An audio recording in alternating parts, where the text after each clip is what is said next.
This is the Bleav in Pro Wrestling podcast. Here's Rick Ucchino and SP3 on the Bleav Podcast Network.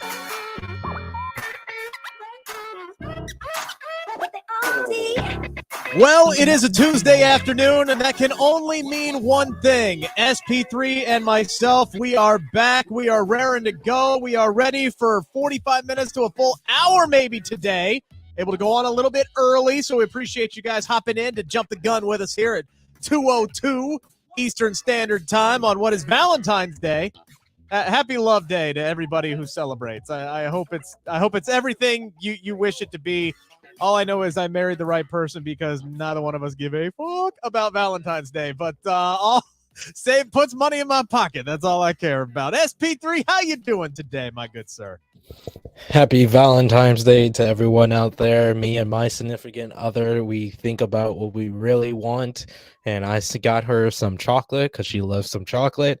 And she got me the Challenge t-shirt. So I feel like I'm going to MTV The Challenge. So I'll be rocking that on an episode of FMC very soon. But for everyone else, it's a Tuesday. We're going to talk about some wrestling.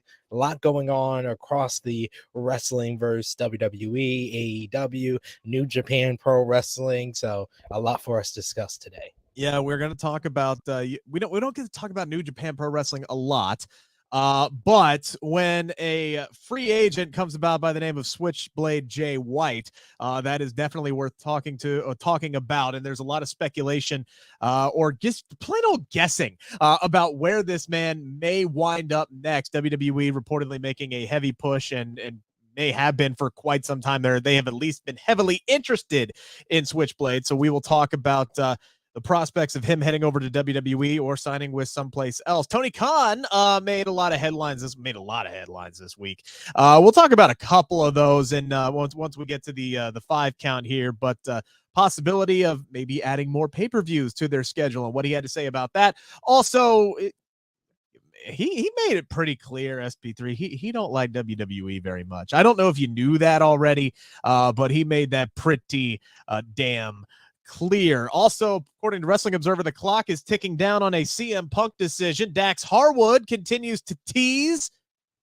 what might be next in his pro wrestling career. And oh yeah, we're like 5 days away from Elimination Chamber, the last pay-per-view before WrestleMania, and there's this big blow-off between Sami Zayn and Roman Reigns that we really need to dive into. There's a lot to get into today. We appreciate everybody who is joining us here so far. Get your comments in on the Ozzy, we don't care about the Chiefs winning the Super Bowl. That's done. We're not living in the past. Go Patrick Mahomes. All-time great Patrick Mahomes. That's great. And, and shout outs to Coach Riri Rihanna, the best head coach in NFL history, with her halftime performance / speech where Patrick Mahomes realized that he can't complain about a hurt ankle when this woman performed in a halftime pregnant, the greatest pregnancy reveal in the history of mankind. Rick Ucchino, don't disrespect Coach Riri.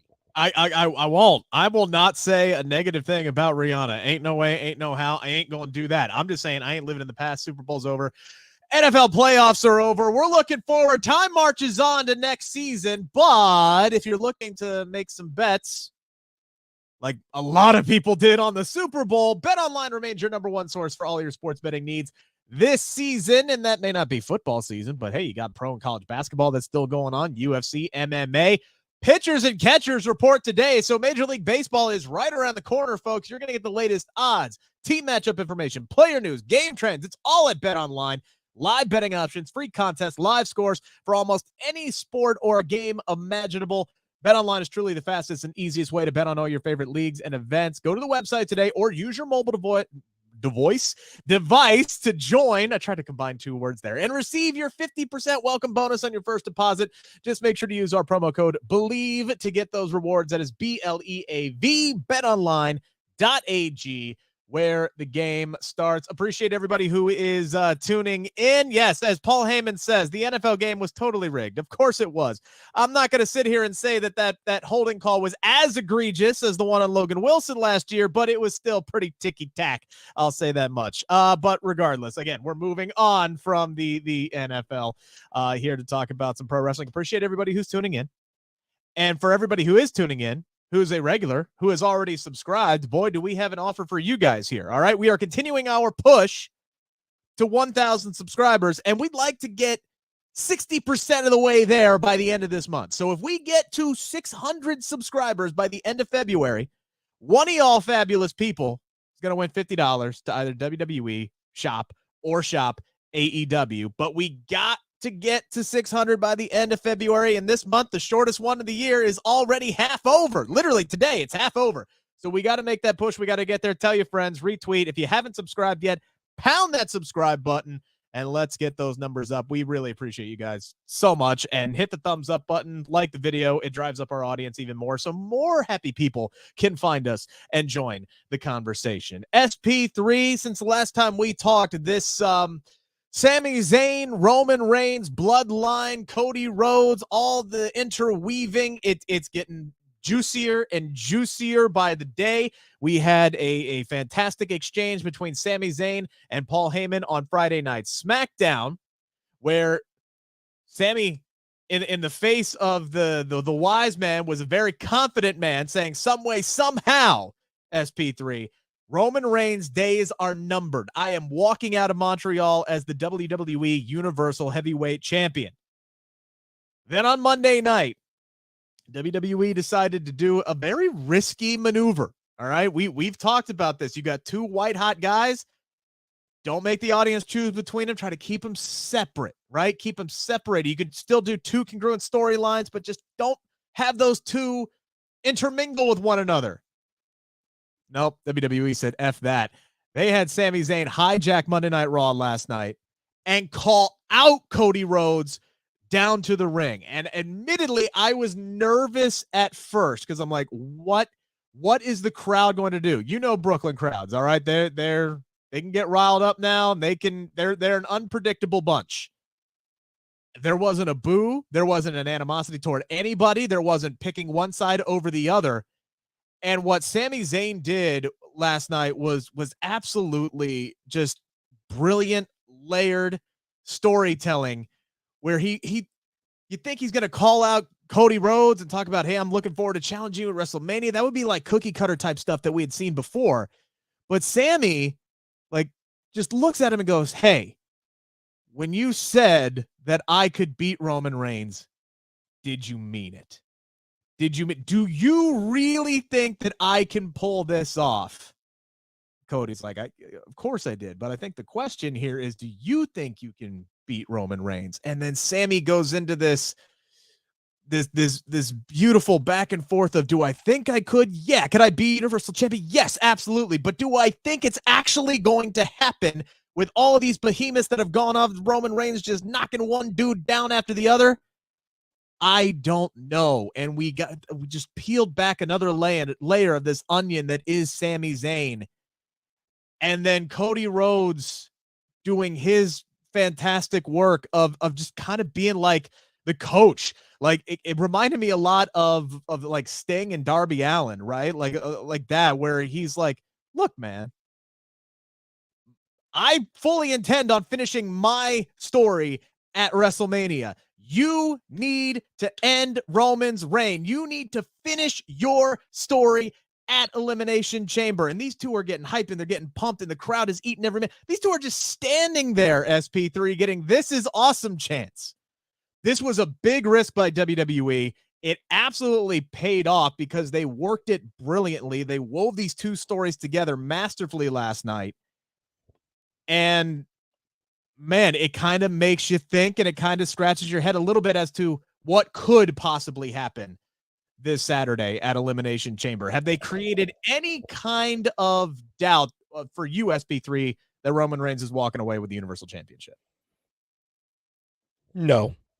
But that was some sublime booking by WWE to put their two top baby faces head to head And both guys got over coming out of this, where, you have Sami Zayn, who is this kind of rebel, who's not going into the locker room, who's coming through the crowd on SmackDown, on Raw here with the hoodie on. And he calls out Cody Rhodes to find out if Cody Rhodes was just paying lip service when he said that it's looking more and more like it's going to be Sami Zayn versus Cody Rhodes. And Cody Rhodes saying, yeah, I do believe what I said, but do you believe? And he's like, I believe that, yeah, I can be the undisputed Universal WWE champion. Yes, I can be the main eventer of WrestleMania, but do I think I can beat Roman Reigns? He was like, I've been in the trenches with them. Yeah. I've seen guys with so much conviction go up against Roman Reigns, and he just knocks him down after down. The bloodline always has a plan for it. So do I think? I don't know. I just don't know. And then Cody Rhodes, who is just such a great motivational speaker when it comes to, the AEW, when he was the top babyface in 2019, and that promo where he put his, if he's ever going to get another shot at the AEW World Championship against Chris Jericho before Full Gear 2019, whether it was in the pandemic on that first episode of Dynamite, he was the guy with the mic in the middle of the ring of an empty Daly's place in Jacksonville, and he was the motivational speaker for AEW to keep going in the face of the pandemic. Or whether it be him in the face of racism, and he solved it with a promo. This man, if you have to count on one person to be a motivational speaker, to have him be the motivational speaker, and I guarantee coming out of Monday Night Raw, there are people based on Cody Rhodes' promo to Sami Zayn and how much passion, how fired up Sami Zayn was getting, hearing what Cody had to say and telling him that he needs to finish his story, that all of this moment that's happening right now, it's because of you, the splinters of the bloodline. It's all because of you. It made him believe that, yeah, I can do it. I do think I can beat Roman Reigns in Montreal, in my hometown, to do it, on the biggest stage possible. They made it feel like it may be just, the last title defense before WrestleMania, but it could be an Eddie Guerrero versus Brock Lesnar moment from 2004 at No Way Out 2004, which was just supposed to be one last title defense for Brock Lesnar before he versus Goldberg at WrestleMania 20. It became the special moment for Eddie Guerrero, and you have people arguing today that it should be that moment for Sami Zayn, because you don't get a babyface who is the fans are this behind as far as a underdog. You heard the crowd last night in Brooklyn, which was one of the deadest Brooklyn crowds of all time at the Barclays Center. They did not care about any women outside of Bianca, Becky, and Bayley. They did not care about any matches. They only cared about the promos, and this promo, most of all, was when they were so fired up. They were Olay chants, cheers for Sami. When Sami's like, I don't know if I can do it, they're like, yes, you can. Yes, you can. They were fired up for Cody. They gave him a big reaction, and it made all the people that believe that Cody would get booed if it's just a one-off with Sami Zayn, they made them all look stupid. Back-to-back weeks, Cody Rhodes had a promo exchange, and he knocked it out of the park, and they have perfectly blended what's going on with Cody Rhodes' story, with Sami Zayn's story, and the overarching bloodline and Roman Reigns and their era of dominance seemingly about to come to an end, either on Saturday at Elimination Chamber or in 60-something days at WrestleMania. They have brought it all together as we're on the road to WrestleMania, and I think it's just great booking as far as that decision in the face of people that didn't think that was the right choice. They made it the right choice due to the performance of Sami Zayn and Cody Rhodes. No, you're right. Look, the way that they did it was spot on. It was tactical, and it absolutely worked. Doesn't mean it wasn't a gamble, but it 100% paid off. But now here you are. The part of the gamble here is the more and more that people get behind Sami, the more you're going to have people like Frantic World's asking here, are they going to do a triple threat at WrestleMania? Could Sami Zayn possibly win at Elimination Chamber and then it be Cody Rhodes versus Sami Zayn? You've already said you don't think they're necessarily leaning that way, but the more momentum Sami gets, I mean, part of doing what they're doing last night, in my opinion, means that they are leaving the door open for the possibility of major WrestleMania changes. But here's the problem with doing it, and here's why I ultimately don't think that they're going to change this late in the game, SP3, because based off of what we know as far as the reported matches are,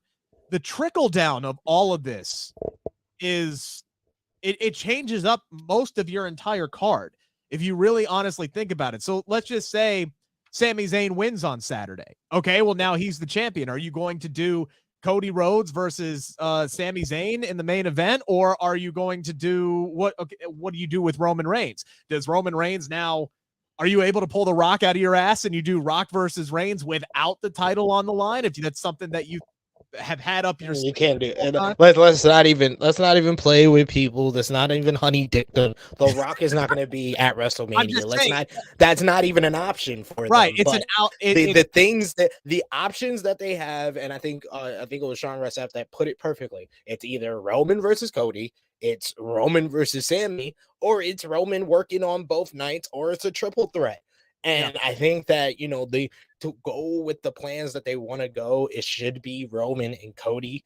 But if they wanted to, what I would do to capitalize on all of this, if you're gonna, really capitalize on it all, and there's no bigger star than Roman Reigns, you have him headline both nights, but you don't scrap what you already have planned.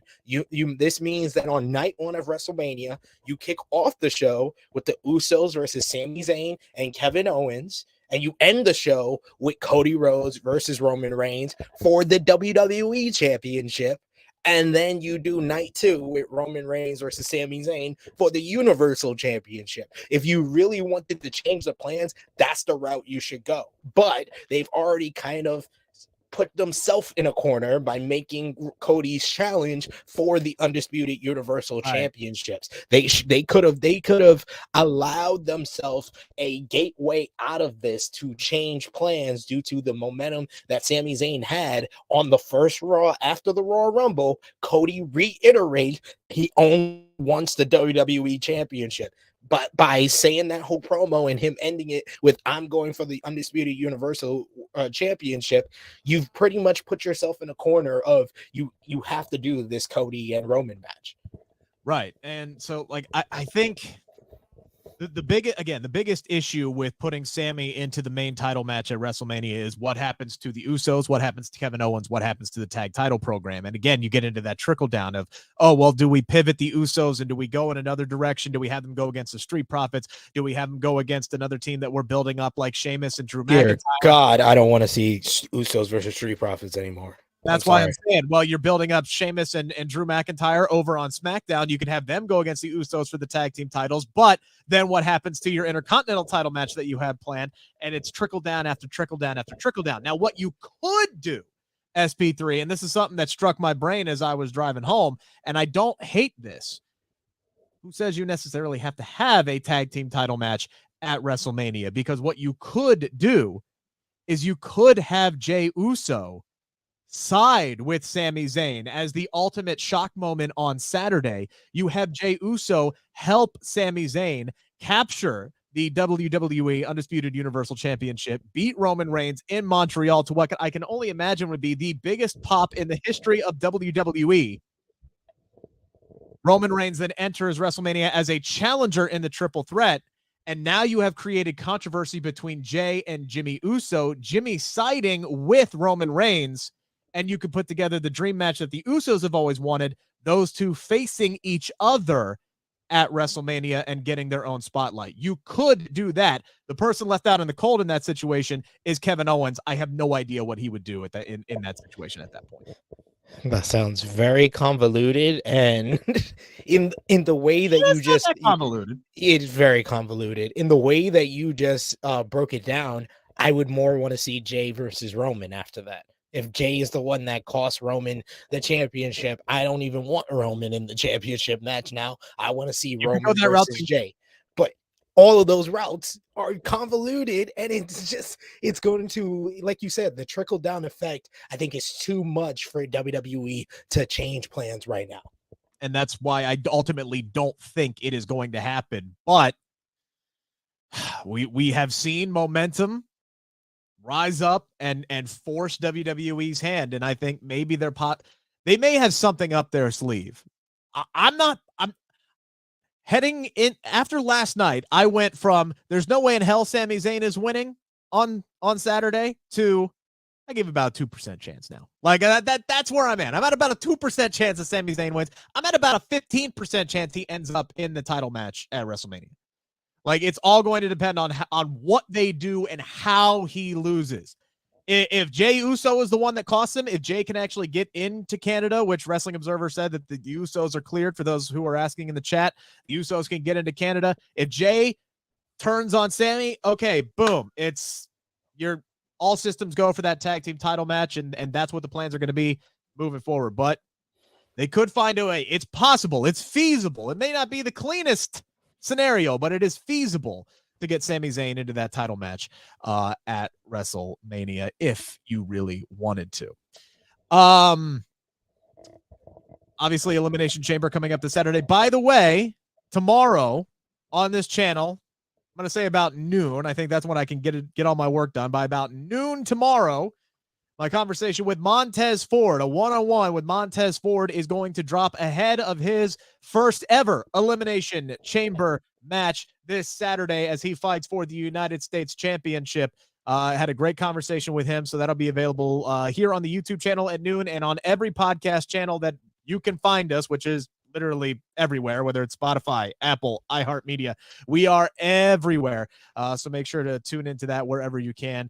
That will be coming out tomorrow. SP3, before we get into the 5 count and dive back into a lot of what's going on with WWE as we head into WrestleMania season here, or into WrestleMania, excuse me. Got a couple of big AEW stories this week, including Wrestling Observer saying, quote, the clock is ticking on the CM Punk situation with him possibly back in a couple of months. The last time we saw CM Punk, obviously, was the brawl out in Chicago. Some of us were closer to that situation than others. Could feel the heat and the tension in the room. He tore his tricep that night. So it's been a lot of all quiet on the Western Front, SP3, while he heals up, and you think maybe over the course of time, cooler heads would prevail. Maybe guys would get together. Some apologies would be said.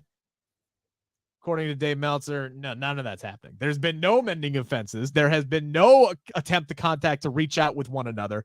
CM Punk is still under contract with AEW. He's still getting his paycheck, just as he would be if the brawl didn't happen, because he'd be, rehabbing an injury.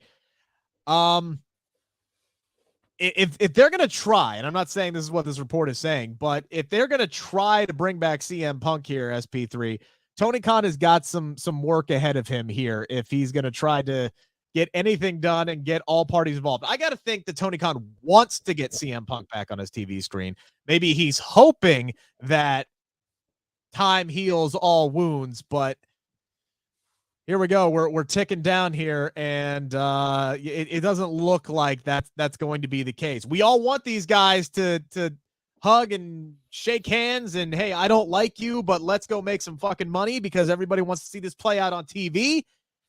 I'm not getting the feeling that's going to happen. Does not sound like they are making the moves that would make, fans hopeful.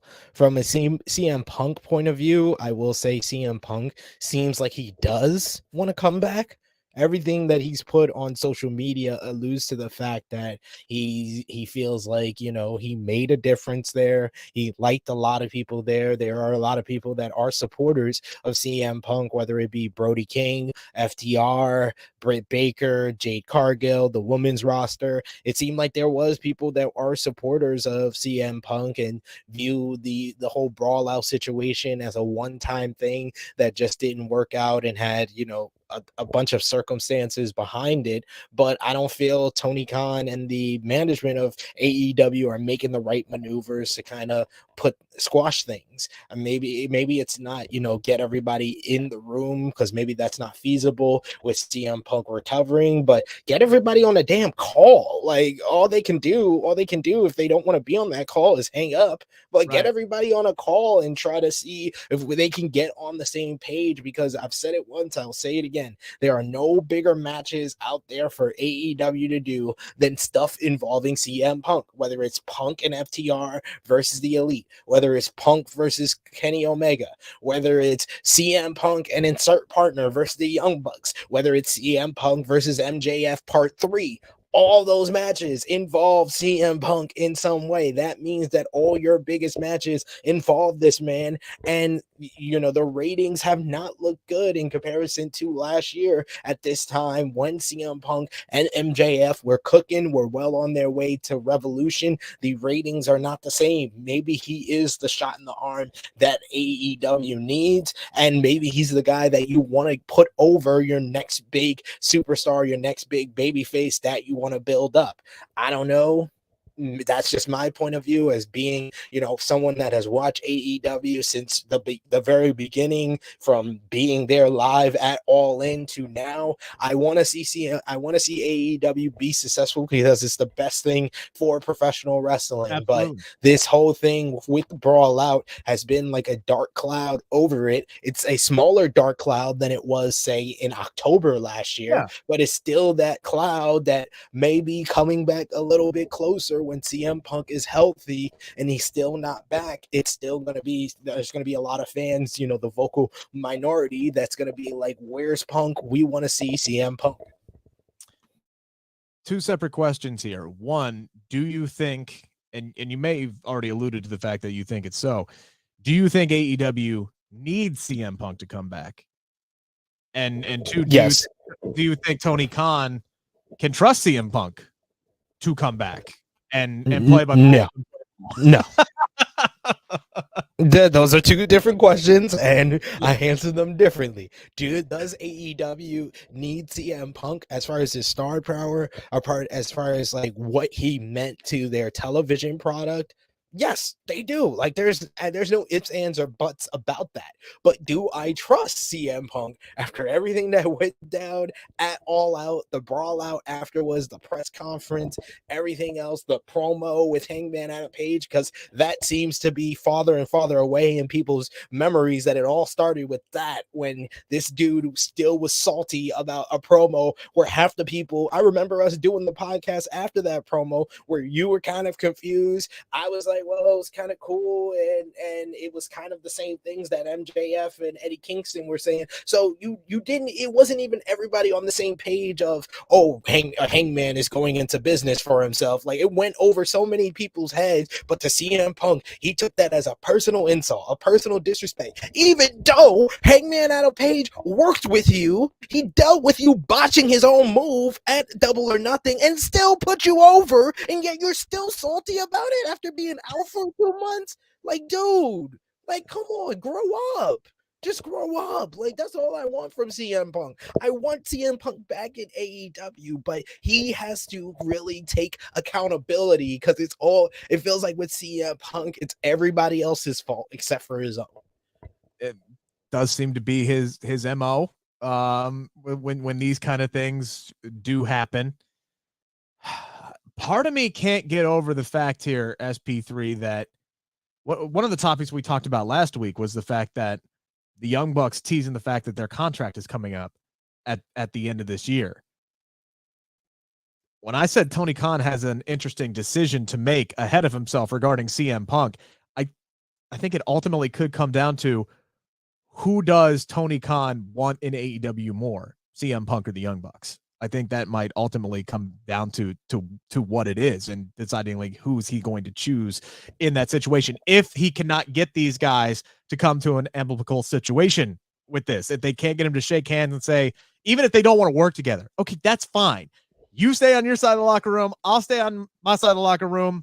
You keep your name out of my mouth. I'll keep my name out of your mouth, whatever the hell it is. We don't have to look at each other. We don't have to work with each other. We're both in the same company. Let's all go make some damn money and make this better, because we all bring value to this company, to AEW.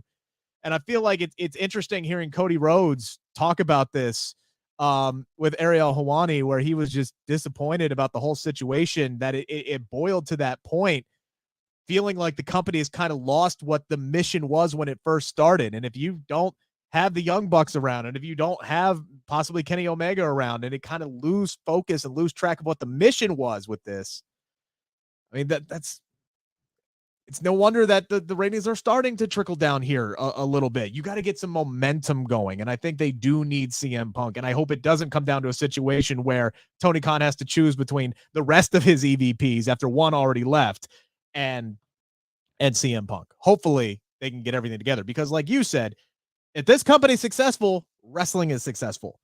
Like, competition makes everybody better. It's just, and Cody said it better than I can. There's only so many jobs that are out there, man. And WWE can't hire everybody back. AEW can't bring everybody over.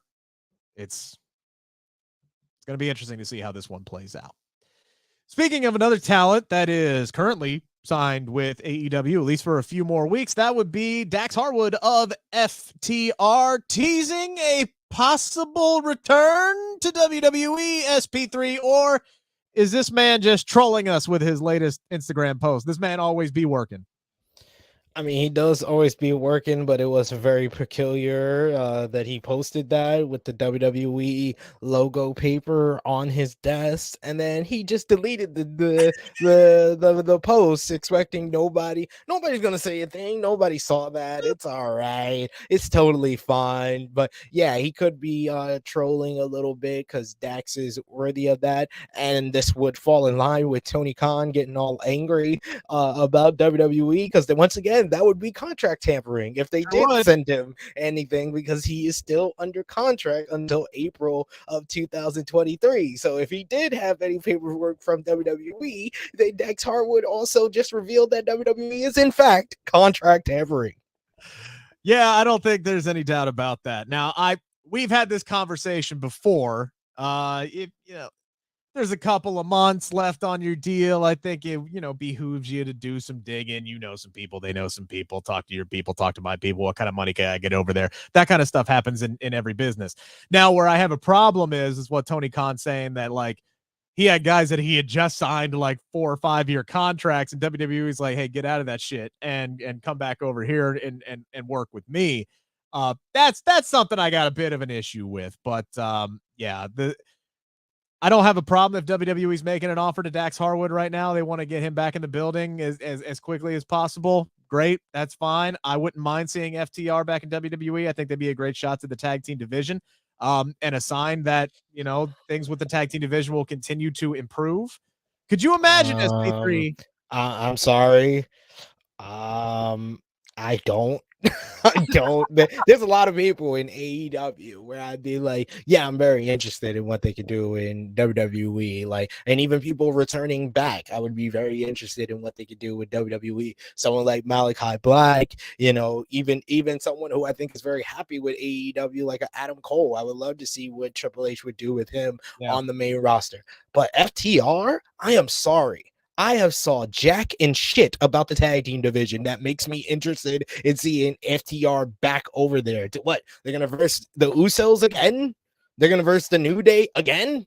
They can verse the Street Profits. Okay, they never verse the Street Profits. That'll be fun until they run that matchup into the ground. Like, there's nothing. I mean, there's a bunch of interesting tag teams now that they have populated a lot of tag teams, but how many of those populated tag teams are actually fucking over? Like, it's very slim pickings when it comes to that. Yeah, there's definitely a lot of I've used this term before, that so many talents are still in the getting to know you phase, and when you're not on TV every single week, that's an issue, and it's an issue you're running into with certain tag teams. It's an issue you're running into with a lot of talented people in the women's division. Speaking of the women's division in WWE SP3, let's dive into this. It's time to answer the 5 count on the Bleav Podcast Network. So we thought that the women's Elimination Chamber field was set, done, complete. 6 women fighting it out to fight Bianca Belair at WrestleMania. And then we open up the show with a promo exchange between Becky Lynch and Bayley and Adam Pearce. Becky saying, I lost sight of what's important to me. I want into this Elimination Chamber now that I'm done with Bayley. Bayley refutes those claims. They go back and forth. Adam Pearce books a main event last night, SP3. Becky, Bayley, and Bianca in a triple threat. Bianca, who interrupted that segment. If Becky or Bayley won, they would win their way into the Elimination Chamber, and thus, I Bleav, instantly making them the favorite to win the Elimination Chamber and face Bianca Belair at WrestleMania. But Bianca won that match last night, meaning neither Becky or Bayley gets into Elimination Chamber, which means neither one of them is in the title picture ahead of WrestleMania. And you know that is a risky proposition, SP3, when you are a female competitor not in the title picture heading into WrestleMania. Usually that means you're in the women's battle royal. Like that's where you're at, basically. There's not a lot of other women's matches that end up being on the card. But you're talking about 2 of the all-time greats. You're talking about 2 of your top female stars that are actually over with the audience, SP3. So, number 1 here on the 5 count, Becky Lynch or Bayley, whose fans, right? And we're from the fans' perspective. If you're Team Bayley, you're Team Becky, who should be more concerned regarding their favorites' WrestleMania plans as we are now, 6 weeks away here? Oh, it's definitely Bayley. It's definitely Bayley. This is a woman that when she was on the hottest run of her career as the longest reigning SmackDown Women's Champion, the following WrestleMania, she got left off the card. And wasn't even the host of WrestleMania.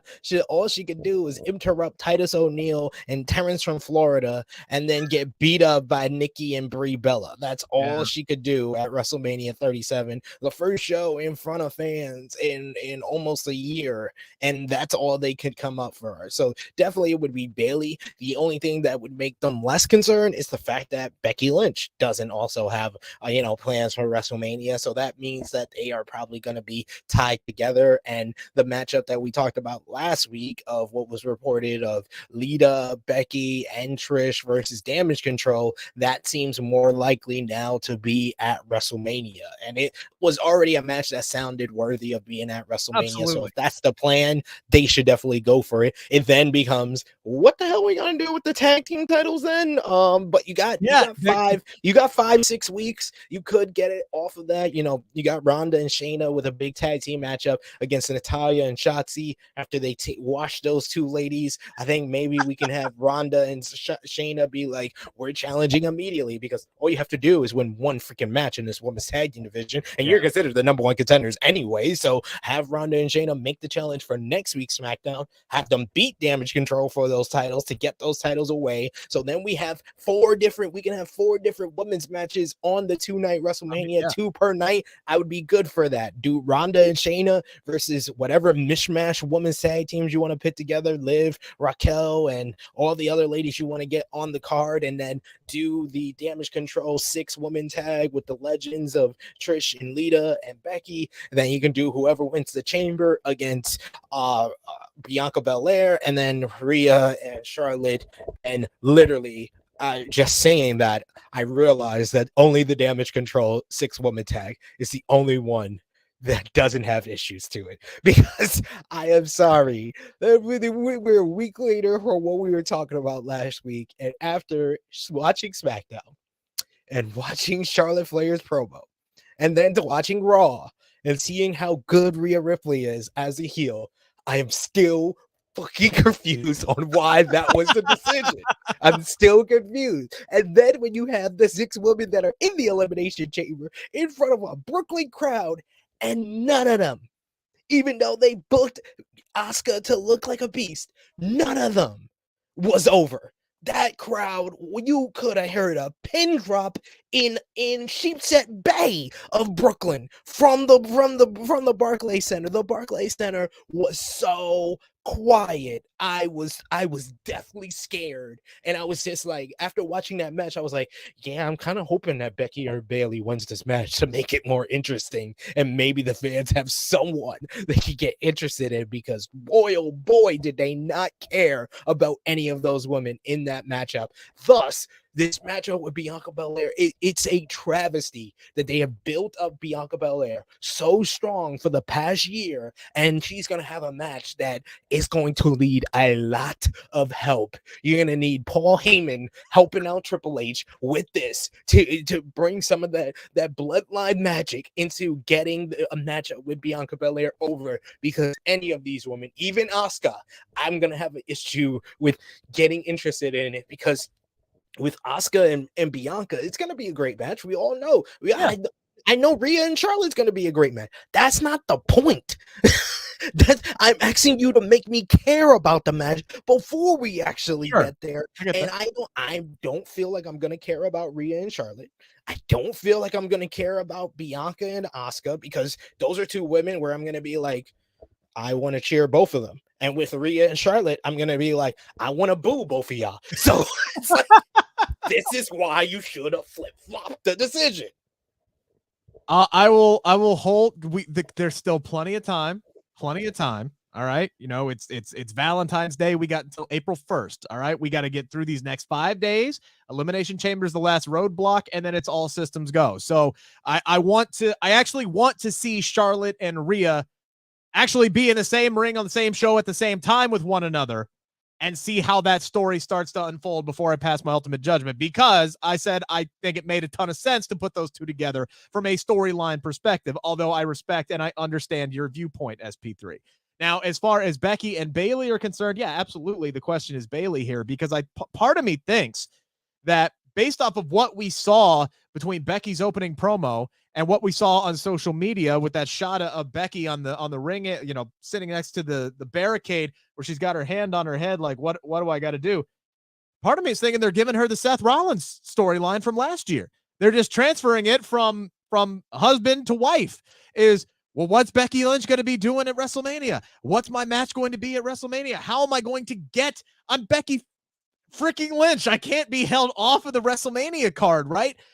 The only issue with that is there ain't no female Cody Rhodes out there that's going to answer that challenge, unless it's Mercedes Moné. Like that's like it. But that's it. That's the one. That's the one free agent that's out there that could actually make a So if they decided to push off the 6-woman tag match, which again wasn't set in stone, but that's what was reported, was that it was going to be Becky and Trish and Lita versus Damage Control.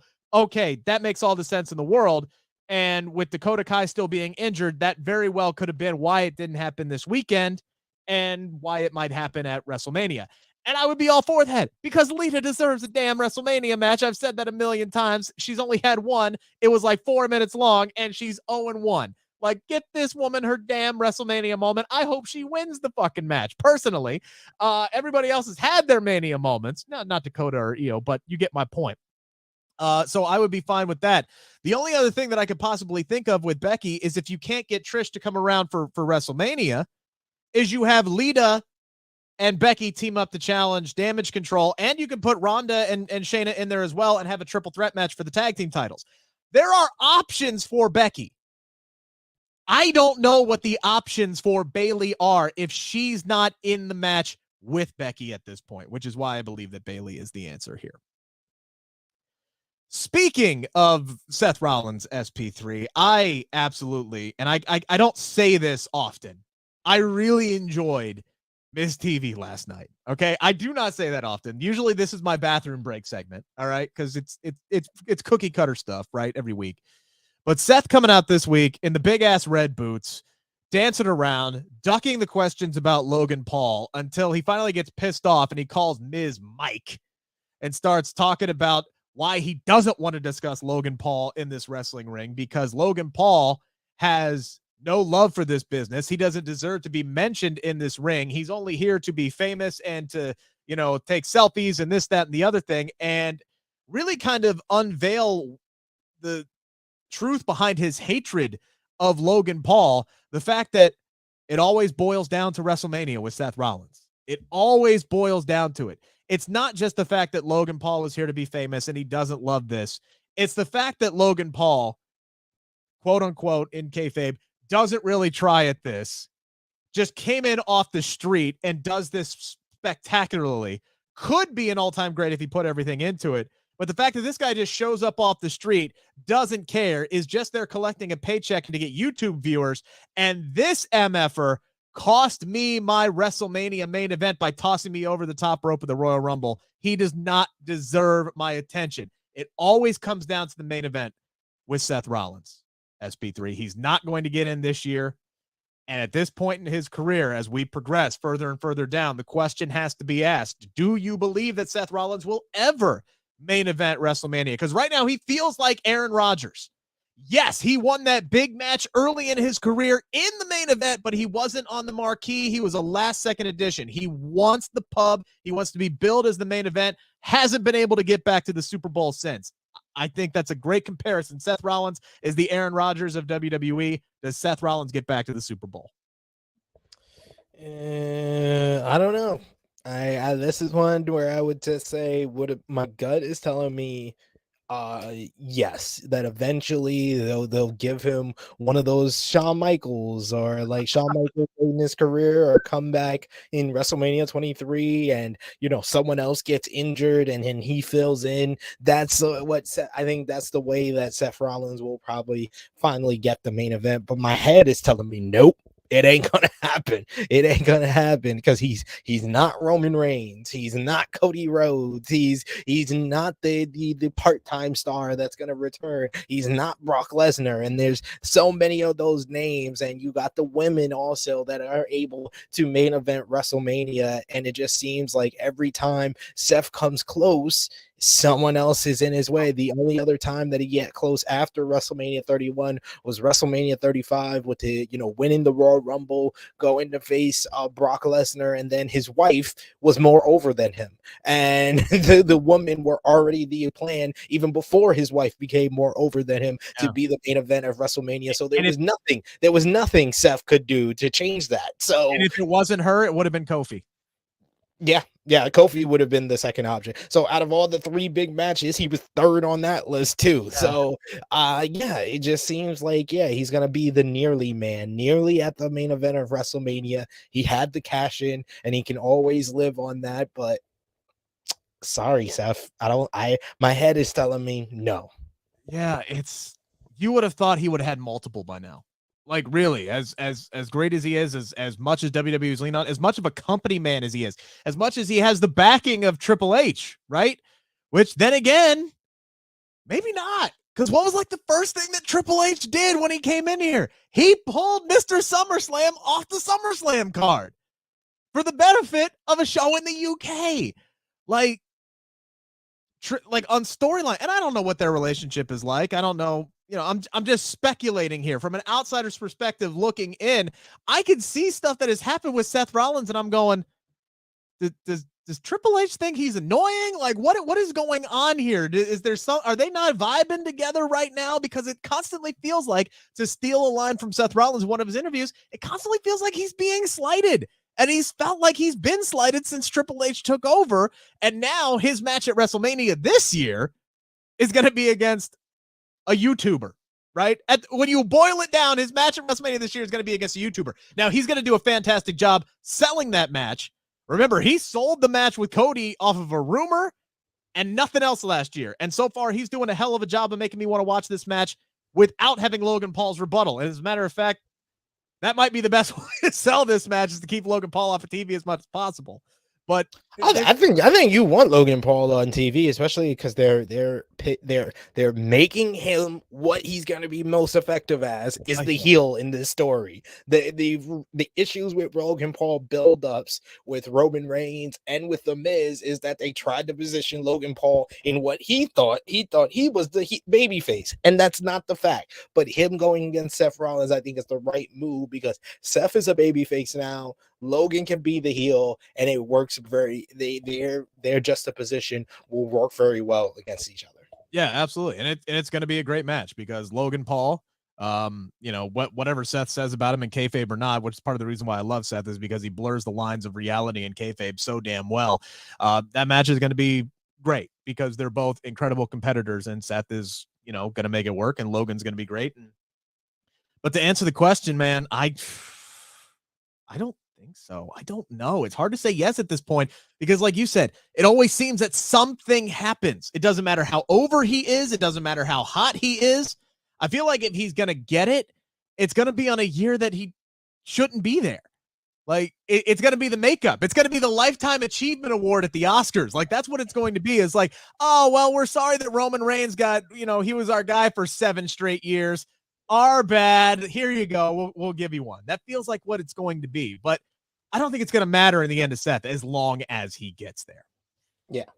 The match that I am looking forward to most this weekend, SP3, is still the men's Elimination Chamber match. And it is the dynamic of these 6 is fascinating to me. And I wrote about this for Cage Side Seats this week, trying to handicap the field on this match. I still think that Austin Theory is the overwhelming favorite, but that doesn't mean I'm necessarily thinking that Austin Theory is going to win the match necessarily. I keep going back and forth between, I think, 2 or 3 guys here who I can see walking out of this. And again, for the betterment of the rest of the card on WrestleMania. And we talked about this last week, and I love your idea of using the United States Championship to enhance an Austin Theory John Cena program. But I mean, there's a lot else that you could set up, part of which I talked with Montez Ford, by the way. You'll hear that in that interview tomorrow, that you could set up for WrestleMania with that. And I've gone back and forth of, oh, well, Austin Theory is definitely retaining. That's what makes most sense. Yeah, but wait a minute. They really could heat up Montez Ford here and give him, he's the one doing media this week. That would make a ton of sense. And then I watched Bronson Reed as absolutely obliterate people, and I'm going, who the hell is beating that MFer? And now I'm on the Bronson Reed train. So I'll ask you, true or false, Bronson Reed should be considered a real contender to false. False, because I'm sorry. Yeah, I've been loving Bronson Reed destroying people on Monday Night Raw, but he did it to absolute silence on Monday. And yeah, and I haven't heard big reactions for anything but the tsunami when he does wrestle. So I think that he's going to have a nice run in it. He might be even the MVP of the match, but do I think it's a contender to win the title? I don't know, but I mean, I also thought that Gallus was the least over at NXT Vengeance Day, and then they won the tag team title. So they maybe he can. That should have been maybe you. That should have been absolutely. When if you're going to make a title change there, hell, the story is set up for Pretty Deadly. It was New Day, Pretty Deadly the whole time, and then Gallus went. I don't know. That made no sense. If you're going to make a title change, just give it to freaking Chase U. That's what they should have done here. I think Bronson Reed is an absolute contender. It's going to be interesting, though, how this man gets beat. That's my question. Is this guy has been set up as an absolute monster? Yes, it's been against Akira Tozawa. Yes, it has been against Mustafa Ali. And yes, it's been against Dolph Ziggler. All much smaller opponents. Is there anybody inside the chamber that really compare? Maybe Damian Priest, big boy, but he's still about 40 pounds lighter than Bronson Reed. All I ask is, give me a big-ass tsunami off the top of the pod. I want a tsunami off the top of the pod. I want Montez. I don't know about that, Chief. I don't know if that pod can support his full body weight. 330 pounds. We'll see. It's going to be interesting. But we are going to dive into all the possibilities and more on our Elimination Chamber prediction show that will drop this Thursday with Andrew Thompson from Post Wrestling. So make sure to check that out. All right, SP3. We talked about it earlier on in the show. Switchblade Jay White, easy for me to say, seems to be done with New Japan Pro Wrestling. Where's this man going next? Well, I would want him. I have thought about all the personal possibilities. I would want him to go to AEW because he has a story kind of already written for him based on the little teaser that we got on Rampage this Wednesday on Dynamite. They have a sit-down interview with Renee Paquette and Adam Cole, and Adam Cole says he has somebody in mind for his opponent at Revolution. And if we remember Adam Cole's last match at Forbidden Door, he was pinned by who? Switchblade Jay White. Switchblade Jay White was pretending to be his friend and didn't even want to give him a shot at the IWGP World Heavyweight Championship. So sublime booking would be Switchblade signing with AEW and beating a returning babyface Adam Cole to make him one of the top heels in AEW. And then you have a long-term story there where you could build up Adam Cole as like the new babyface who's trying to come back, and then eventually Switchblade can become champion and Adam Cole can beat him for the title. And then you have a babyface and a new heel that you could build AEW about. But my gut, my head are telling me Switchblade Jay White is going to sign with WWE and most likely will debut after WrestleMania. And that's why when Rick messaged me, Jay White's gonna debut at WrestleMania 39, I'll put money, how much you want to bet? I was like, I'll bet a lot of money he's not coming at WrestleMania 39. He'll probably come the Raw after WrestleMania, but not WrestleMania 39. I never said he was. I was just saying how much you want to bet? How much you want to bet? And I said a lot, and you never answered me, so I just took that because I was partially being facetious. I'm trying to find what I actually said, but we messaged each other anyway. It wasn't while I'm sitting there saying I'm not going Louis Dangor saying he's showing up and he's gonna be the leader of the OC and he's gonna fill all Louis Dangor did was watch my content and watch my Twitter handle, and I've been saying this for months. I've been saying that the logical booking that WWE would do is have him come in, him recruit Gallows and Anderson. You're paying them for 5-year contracts, and you just have them sitting at home because they have a clause in their deal that says if they're not going to be used, they can sit at home. Might as well use them if AJ's going to be out for a while. He recruits them. He becomes the new leader of Dollar Value Bullet Club. I mean, the OC, and then you eventually do Switchblade versus AJ Styles in a feud. That just makes sense. That just makes sense on how WWE books things, what they would do there. My gut tells me I can't say anything better than what you just did, because I agree with literally everything that you just said. The story and everything that they could do makes sense, and it would be better television probably in AEW. My gut tells me this man's going to take the bag. He's going to come over. He's going to sign with WWE, and hopefully he is treated as a top-level heel that could be fighting over the WWE Universal Championship with a Cody Rhodes. Like that's what I would hope, is that this man comes in and he's an immediate player, because this guy is one of the best heels in wrestling, period, at the end of the day. And if that's what's going to happen, great. That's what should happen.